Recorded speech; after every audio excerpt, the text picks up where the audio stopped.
what's an insurrectionist database? Let's find out. We're gonna bring in Christina Baal-Owens. She's the executive director of Public Wise to talk about this. Christina, welcome. Thanks for having me. No problem. First of all, what is Public Wise?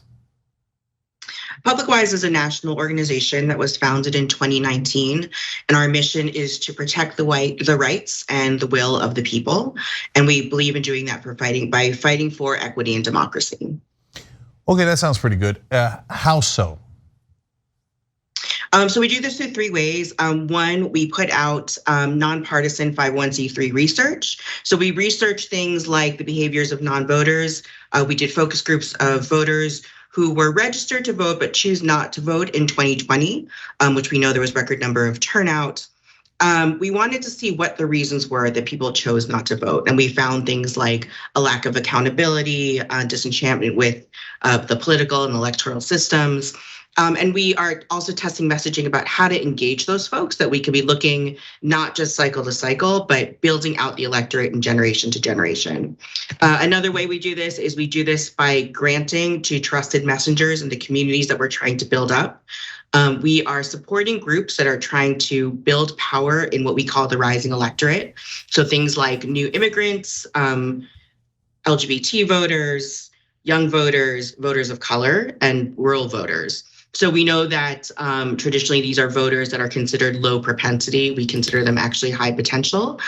So we know that also we're not the best messenger in all of those communities. So we grant to the people who have networks and who are doing really wonderful work on the front lines. And the last part is we do our own organizing work. Many of us come out of the campaign world. We are working in states, which, and we'll talk about the Insurrection Index. We're working in states this cycle where there is a higher density of insurrectionists that are running for office. We have a C4 and a PAC where we'll be doing some turnout work and endorsement work and trying to stop the flow of insurrectionists coming into government. Okay, real quick before we get to the insurrectionist, is there a lower percentage of Democrats that vote than Republicans? Based on your work about people who don't show up to vote? You know, I'd actually have to check that. We haven't done research specifically on that. We'd have to pull other research. We did do work across political ideology of people who chose not to vote, and I can look at what the sampling was of that and get that to you. I would be shocked if it wasn't that Democrats vote less as a percentage of the Democrats that are registered, because generally the Democratic Party never does anything. So it's hard not to get disenchanted. Okay, the Republicans do things, but they do things like insurrections. So what is the Insurrection Index database? So the Insurrection Index came out of our discussions with non-voters across political ideologies. Again, one of the things that people cited was accountability. So of course they didn't say the word accountability. They said things like, people can do things to tamper with elections, people can suppress my vote, people can make my vote not count, and nothing ever happens to them. They don't go to jail, they can run for office. And a couple of years later, no one even remembers what they did. So we took that to heart and we wanted to look at how we can hold people who participated in the January 6th insurrection, which happened smack in the middle of when we were doing these focus groups. We wanted to look at how we could hold them accountable. So we created a database, and part of the research was done in-house based basically the criminal charges and looking at the DC docket and seeing who was arrested and where their cases are.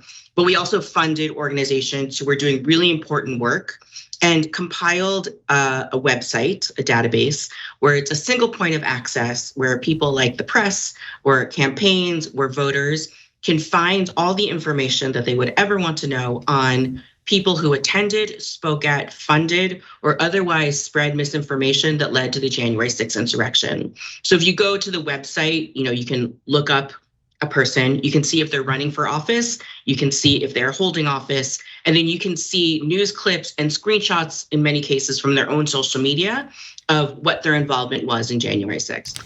So I assume that covers regular people that were there on the actual riot and the insurrection, et cetera. And I assume that it covers people who then went on to politics, which some of them did. But does it also cover the politicians that did not want to certify the election and wanted to use the fake electors, et cetera? That was not, so it does cover that. It was not the only criteria to be in the index. We actually had a criteria of seven different criteria, and people had to meet at least two. So doing that alone would not get you in the index. Doing that and either speaking at the rally, funding the rally, or any of the other pieces would get you in. Okay, so Mo Brooks as an example, although even that wasn't enough to keep Trump's favor for him, but he did attend the rally, gave a speech, and wanted to decertify the election. So you would track him in your database. He does have a profile in our database, yes. Yes. Now the depressing question. Is any of this going to make a difference? And part of the reason I say that is because the Republicans kind of like the insurrection. And so if you tell them that someone was part of the insurrection, they might be more likely to win, not less likely. So we have seen, to start on the depressing part, we have seen people who are actually running and galvanizing support based on their participation in the insurrection. Ryan Kelly in Michigan is someone who's an example of that. When his house was raided, he actually galvanized support that he didn't have before. It was pretty much free earned media for him. We don't think that the insurrection index is going to win over those voters. What we did is we did research on voters across political ideologies, and we asked their opinions about people who participated in the insurrection. And research like this had existed before we did it, right? So what other research was finding was that fell along political lines. Republicans thought, sure, you were part of the insurrection, fine, you can still hold office. Democrats felt, no, you should not be able to hold office. So we wanted to actually see if there was a tipping point, if there was a bridge too far for some of those Republican voters where we could sort of pick off and see how we can keep these folks out of office. So we asked things like, if they funded a bus, should they be allowed to hold office? Still along party lines. If they attended, should they be able to hold office? Still along party lines. And we went deeper and deeper into different levels of involvement. And when we found that there was a bridge too far, was the idea of coordination in advance. So the question was, if someone had coordinated in advance with insurrectionists, should they be allowed to hold political office? And even the majority of Republican and conservative voters said, no, they should not be allowed to. So we do think that there is messaging. We do think that there are stories to be told about January 6th that could make a difference, and which is why we're leaning so hard into telling the story and to showing profiles and showing the connections of people who coordinated in advance. Did you guys test violence at all? Because now, we've got stories about Donald Trump saying that he doesn't want to do anything when he found out that his supporters were trying to murder his vice president. And apparently Mark Meadows said, you heard him, Pat, he thinks he deserves it. He doesn't think they're doing anything wrong. Pat Cipollone, who was the White House counsel, told Mark Meadows, the chief of staff, something needs to be done, Mark, or the blood is going to be on your effing hands. I'm curious whether that moves a Republican voter or they're like, yes. Again, I think there will be voters that are galvanized by that. We are going to be doing additional testing since there's been so many revelations since last Tuesday, or since this Tuesday. It seems like forever ago, but it was just this Tuesday. Since there's been so many more revelations and so many connections showing that this was a premeditated attack, where violence was known to have been happening and it was known that the crowd had weapons, we want to see how that is affecting voters. Based on our last research, it should actually be picking away voters, but we actually do want to field another survey and see how people are reacting to this.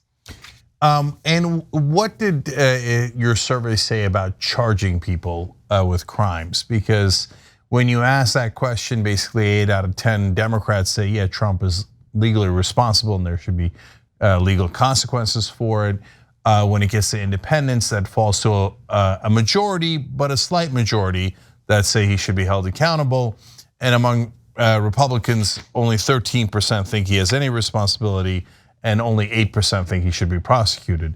Do you guys have different numbers than that? And do you think it might make a difference if they were charged?